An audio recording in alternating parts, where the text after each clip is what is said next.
आज हम एक्सप्लेन करने वाले हैं फ्रॉम सीजन 4 के एपिसोड 5 को। तो एपिसोड की शुरुआत होती है डोना और बाकी सबसे, जिन्होंने लेक में कुछ तैरते हुए देखा था। वो सब उस चीज को बाहर निकालने से डर रहे थे, लेकिन डोना उन सबको कहती है कि हमें देखना चाहिए कि आखिर वो क्या है। इसके बाद एलिस उस रोप को खींचने लग जाता है। दूसरी तरफ हम ईथन को देखते हैं जो कि बर्ड को दफनाने की तैयारी कर रहा था। उसे बहुत बुरा लग रहा होता है और वो माफी मांगता है कि हम उस बर्ड को नहीं बचा पाए। टेबिथा उसे देखकर बहुत ज्यादा परेशान हो रही थी, लेकिन ईथन एक कपड़े में लपेटकर उस बर्ड को दफना देता है। इसके बाद सीन शिफ्ट होता है जेड पर, जो कि पोस्ट ऑफिस में बैठा होता है और तभी उसके सामने आंसर लिखकर एक सिग्नल मिलता है। वो बॉयड को आवाज देता है कि मशरूम ने असर दिखाना शुरू कर दिया है। तभी वो देखता है कि खिड़की के कांच पर बहुत सारे स्पाइडर चल रहे होते हैं और अचानक उसे एक हेलुसिनेशन होने लगता है कि वो स्पाइडर उसकी पूरी बॉडी पर चढ़ रहे थे और वो चिल्लाने लग जाता है। तभी बॉयड आकर उसे संभालता है और उसे नॉर्मल करता है। इसके बाद वो दोनों सिग्नल वाली दिशा में चले जाते हैं। फिर क्रिस्टी और सोफिया को दिखाया जाता है। क्रिस्टी सोफिया के हाथ का इलाज कर रही होती है और मैरियल एम्बुलेंस से कुछ सामान लेने चली जाती है। बाहर जाकर वो देखती है कि जूली और रैंडल भी हॉस्पिटल में आ गए थे। जैसे ही मैरियल एम्बुलेंस से कुछ सामान लेने जाती है, तभी उसके दोनों हाथ लोहे की जंजीरों से बंध जाते हैं और एम्बुलेंस के अंदर स्पीकर में से चीखने की आवाजें सुनाई देने लगती हैं। और मैरियल वही वाला एक्सपीरियंस फेस करती है जहाँ जूली और रैंडल को खंडरों में कैद किया गया था। दूसरी तरफ वो लोग लेक से उस चीज को बाहर निकाल लेते हैं। लोग देखते हैं कि वो बहुत बड़ी बड़ी 3 डॉल थी, लेकिन उन्हें समझ नहीं आ रहा था कि इन डॉल्स को लेक में क्यों छोड़ा गया था, जो कि बिल्कुल इंसानों के साइज की थी। तभी ईथन और टैबी भी वहाँ पर आ जाते हैं। डोना को शक होता है, इसीलिए वो उन डॉल्स को काट कर देखती है, लेकिन वहाँ पर उसे पुराने कपड़ों के अलावा कुछ नहीं मिलता। इसके बाद वो लोग आपस में बात करने लग जाते हैं कि आखिर इन्हें उस लेक में क्यों छुपाया गया था। तभी ईथन बताता है कि शायद ये स्केयर क्रो है, जिन्हें बर्ड्स को डराने के लिए बनाया जाता था। जिसके बाद डोना समझाती है कि इसका लेक में होने का सिर्फ एक ही मतलब है कि लेक में कुछ ऐसा था जिसे डराकर अंदर रखने के लिए इन्हें लेक में छोड़ा गया था, लेकिन अब उन्होंने उन डॉल्स को बाहर निकाल दिया था। सीन शिफ्ट हो जाता है जेड पर, जिसे अजीब सी घबराहट हो रही थी और वो उल्टियां करने लग जाता है। बॉयड पूछता है कि आखिर तुम्हारा प्लान क्या है? हम सुबह से इस जंगल में बस इधर उधर घूम रहे हैं और पेड़ों से बातें कर रहे हैं। तभी जेड को आइडिया आता है और वो कहता है कि हमें पूछना ही तो है। वो उन पेड़ों से पूछने की कोशिश करता है। वो कहता है कि मुझे दिखाओ कि हम यहाँ से कैसे बाहर निकल सकते हैं। तभी उसे वायलिन बजने की आवाज सुनाई देती है। वो दोनों आवाज का पीछा करते हुए उसकी तरफ चले जाते हैं। तभी जेड को वहाँ पर एक लड़का वायलिन बजाता हुआ दिखाई देता है। जेड शॉक हो जाता है क्योंकि वो जो लड़का था वो खुद ही था जब वो 12 साल का था और उसी दिन उसकी ग्रैंड मदर की डेथ हुई थी। जेड को वो दिन याद आ जाता है जब उसकी ग्रैंड मदर की मौत हुई थी और वो बहुत ज्यादा पेनफुल था। वो बहुत ज्यादा रोने लग जाता है और उन पेड़ों से शिकायत करने लग जाता है कि उसने ये याद दिलाने के लिए नहीं कहा था और वो बॉयड से कहता है कि हमें यहाँ से जाना होगा। तभी वो देखता है कि छोटा बच्चा उसके सामने आ गया था और जब पीछे मुड़कर देखता है तो एक डरावना सा आदमी जिसकी एक आंख में कील घुसा हुआ था उसके पीछे खड़ा होता है। तभी बॉयड आता है जिससे उसका इल्यूजन टूट जाता है, लेकिन वो आदमी बार बार उसके सामने आ रहा था और एनखुई एनखुई बोल रहा था। बॉयड उससे अपडेट लेता है कि आखिर वो क्या कह रहा है। तब जेड बताता है कि एक आदमी है जिसकी एक आंख में कील घुसा हुआ है और वो उसे खून पीने के लिए बोल रहा है। तब बॉयड उसे समझाता है कि तुम उसे पी लो, शायद वो असली खून ना हो और शायद वो तुम्हें कुछ याद दिलाने की कोशिश कर रहा हो। लेकिन जेड को ये बहुत ज्यादा डिस्गस्टिंग लगता है। बट दूसरी तरफ वो छोटा जेड उसे कहता है कि इसे मत पीना, लेकिन पता नहीं बॉयड उसे पीने के लिए इतना इंसिस्ट क्यों कर रहा था। जिसके बाद जेड उसे पी लेता है और उल्टियां करने लग जाता है। तभी वो छोटा जेड उसे कहता है कि मैंने तुम्हें मना किया था कि इसे मत पीना, अब वो तुम्हें वही चीजें दिखाएंगे जो तुम देखना नहीं चाहते थे। इसके बाद वो छोटे लड़के का पीछा करने लग जाता है। फातिमा अभी भी अपना मिट्टी का मॉन्स्टर बना रही थी, जो कि देखने में बहुत ज्यादा इरिटेटिंग लगता है। तभी वहाँ पर कैनी आता है। उससे माफी मांगता है कि उसे उस पर यकीन करना चाहिए था। वो उसे पूछता है कि वो चीज अब भी तुमसे कनेक्ट करती है तो तुम्हें कैसा फील होता है। जिसके बाद फातिमा बताती है कि बहुत ज्यादा डरावना लगता है। वो हर रोज इस खिड़की पर खड़ी होकर उसे देखती है और वो भी उसे घूरता रहता है। जिसके बाद कैनी उसे कहता है कि किसी चीज की जरूरत हो तो मुझे बताना और वो नीचे चला जाता है। तभी वहाँ पर उसकी मुलाकात हेनरी से होती है, जिसके हाथ में एक बॉटल होती है। वो कहता तो है कि वो शराब है, लेकिन ऐसा लग नहीं रहा था, जैसे वो कैनी से कुछ छुपाने की कोशिश कर रहा हो और जल्दी जल्दी वहाँ से निकल जाता है। क्रिस्टी मैरियल को ढूंढने आती है जब वो काफी टाइम तक वापस नहीं आती, लेकिन मैरियल एम्बुलेंस में बैठकर रो रही होती है, जिसको देखकर क्रिस्टी बहुत ज्यादा हैरान हो जाती है। लेकिन मैरियल उससे छुपाती है और बिना कुछ बताए अंदर चली जाती है। इसके बाद सीन फिर से उन डॉल्स पर शिफ्ट हो जाता है। वो लोग उन डॉल्स के अंदर पत्थर भर रहे होते हैं ताकि उन्हें वापस पानी में छोड़ सके। ईथन कहता है कि क्या तुम्हें लगता है कि पानी के अंदर कुछ खतरनाक है?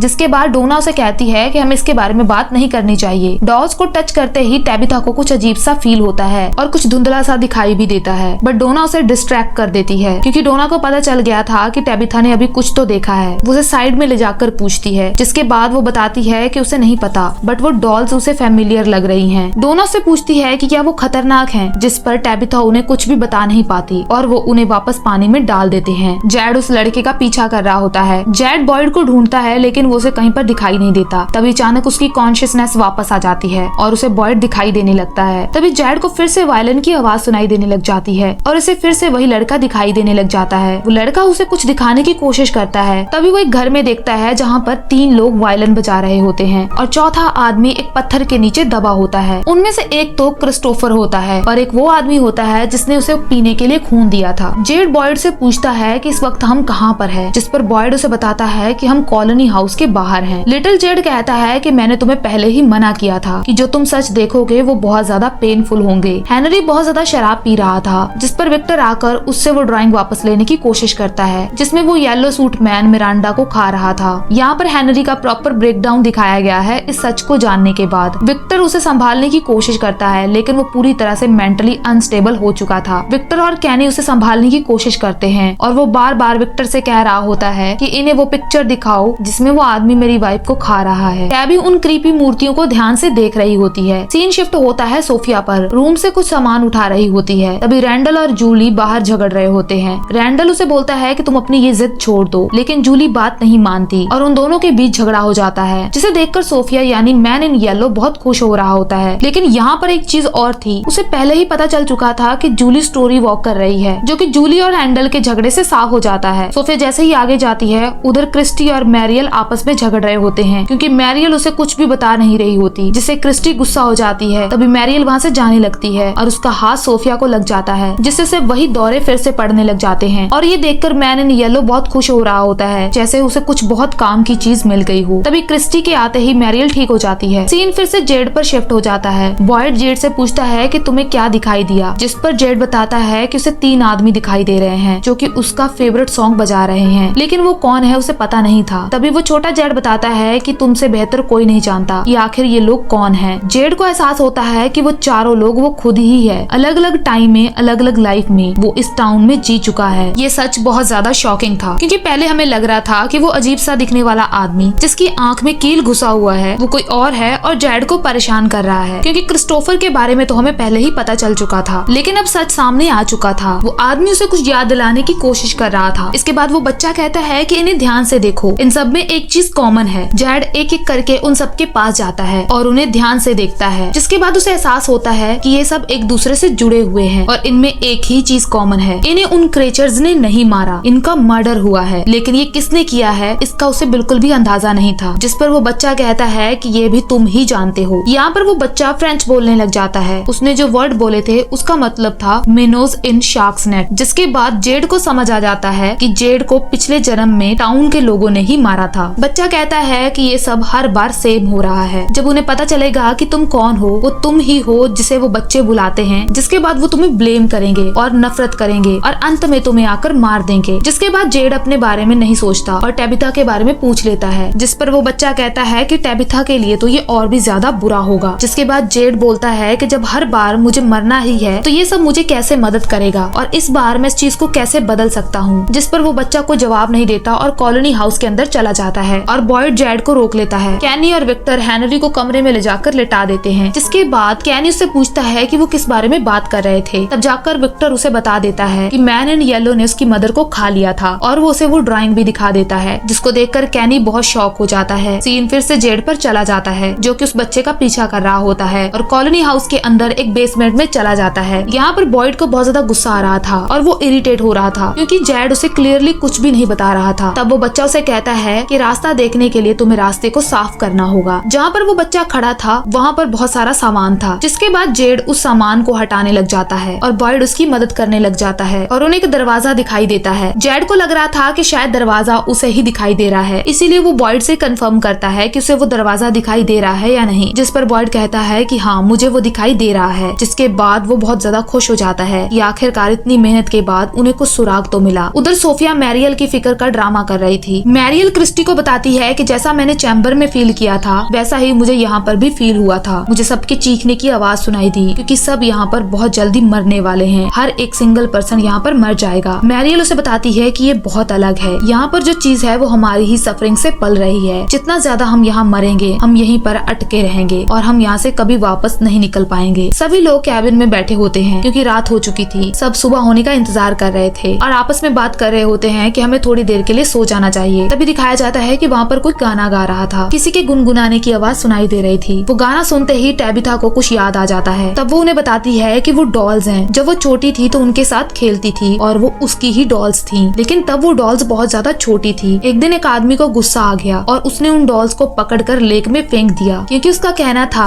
कि उनसे उसे बुरे सपने आते हैं। लेकिन एक दिन वो आदमी मर गया और उसके बुरे सपने झील से बाहर आने लगे। तभी टैबिथा घबरा जाती है और कहती है कि हमें जल्दी से यहाँ से भागना होगा। डोना उसे समझाती है कि हमारे पास चमत्कारी पत्थर है, लेकिन टैबिथा उसे समझाने की कोशिश करती है कि वो पत्थर कुछ काम नहीं कर पाएगा, हमें यहाँ से जल्द निकलना होगा। लेकिन वो लोग उसकी बात नहीं मान रहे थे कि तभी कैबिन को तोड़कर एक बड़ी सी डॉल अंदर आ जाती है और एक आदमी को पकड़ लेती है। एलिस उसे बचाने की कोशिश करता है लेकिन वो एलिस को दूर फेंक देती है और उस आदमी का मुंह तोड़कर उसकी बॉडी के अंदर हाथ डालने लग जाती है। पता नहीं वो उसकी बॉडी से क्या निकालना चाहते थे। एलिस खुद की जान बचाकर उन सबके पास आ जाता है। तभी टैबिथा को वो मूर्तियां दिखाई देती हैं जो उन घरों के बाहर लगी हुई थी। उसे कुछ याद आने लगता है लेकिन एग्जैक्टली क्या वो दिखाया नहीं जाता। लेकिन वो दूसरी औरत झाड़ियों में छुप जाती है। तभी वो डॉल उसके पीछे से आ जाती है और उसे बालों से पकड़कर उसका मुंह आग में जलाने की कोशिश करती है। तभी एलिस पीछे से आकर उसे डंडे से मारता है जिससे उसे बचा लेता है। डोना के पीछे डॉल आ जाती है और वो उसे पकड़ लेती है। वो उसे मारने ही वाली होती है कि तभी टैबिथा हिम्मत करती है और उस मूर्ति को उखाड़ लेती है और उसकी पीठ में घोंप देती है जिससे डोना बच जाती है। डोना से पूछती है कि अभी क्या हुआ, जिस पर टैबिथा बताती है कि मुझे याद आ गया है कि इन्हें कैसे मारना है। और दूसरी डॉल जिसको आग लग गई थी वो भी उन्हें देखकर अचानक वापस चली जाती है। सीन फिर से जेड पर आ जाता है और वो उस दरवाजे को खोल देता है जिसके अंदर एक गहरी सुरंग थी। वो दोनों उसके अंदर जाने लगते हैं। जेड को वहाँ पर एक बड़ी सी मकड़ी दिखाई देती है और वो वहाँ से एक लाइट लेकर सुरंग के अंदर जाने लगता है। तभी बॉयड आता है और उसे कहता है कि हमें यहाँ से निकलना होगा, लेकिन वो उसकी बात नहीं मानता और उस बच्चे के पीछे चला जाता है और वो उस जगह पर पहुँच जाता है जहाँ पर उन बच्चों की बलि दी गई थी। वो उससे पूछता है कि मैं और टैबिथा पहले ही उन बच्चों को बचाने की बहुत बार कोशिश कर चुके हैं, लेकिन हम यहाँ से घर वापस कैसे जा सकते हैं, हम उन्हें कैसे बचा सकते हैं जिन्हें बचाते हुए हम काफी बार फेल हो चुके हैं। तभी वो बच्चा वहाँ से गायब हो जाता है और वही मॉन्स्टर वहाँ पर आ जाते हैं और जेड को उसका नाम लेकर बुला रहे होते हैं। वो लोग उसे जबरदस्ती पकड़कर उस गड्ढे में बंद करने लग जाते हैं। वो बहुत कोशिश करता है खुद को बचाने की, लेकिन वो लोग उसे वहाँ पर बंद कर देते हैं। तभी उसे उस गड्ढे के अंदर एक बच्चा बैठा हुआ दिखाई देता है जो बोलता है एनखुई, जिस पर जेड चिल्लाने लग जाता है। और तभी हमें दिखाया जाता है कि वो एक्चुअल में एक सपना देख रहा था। वो बॉयड से पूछता है कि हम यहाँ पर वापस कैसे आए, जिस पर बॉयड उसे कहता है कि तुम यहाँ से कभी बाहर गए ही नहीं। वो उसे टनल के बारे में पूछता है लेकिन बॉयड को कुछ समझ नहीं आ रहा था। बॉयड उसे कहता है कि तुम घंटों से इसी कुर्सी पर बैठे हो और तुम कहीं बाहर नहीं गए हो, जिस पर जेड को समझ नहीं आ रहा था, लेकिन वो खुश हो रहा था और कह रहा था कि मुझे पता चल चुका है कि हम घर वापस कैसे जा सकते हैं और उन बच्चों को कैसे बचा सकते हैं। ये सुनकर बॉयड थोड़ा हैरान हो जाता है और यहीं पर एपिसोड एंड हो जाता है। ये एपिसोड बहुत ज्यादा इंटरेस्टिंग था और काफी मिस्ट्री सॉल्व हो चुकी हैं। अगर आपको मेरी एक्सप्लेनेशन अच्छी लगी तो प्लीज चैनल को सब्सक्राइब करो और वीडियो को लाइक जरूर करना।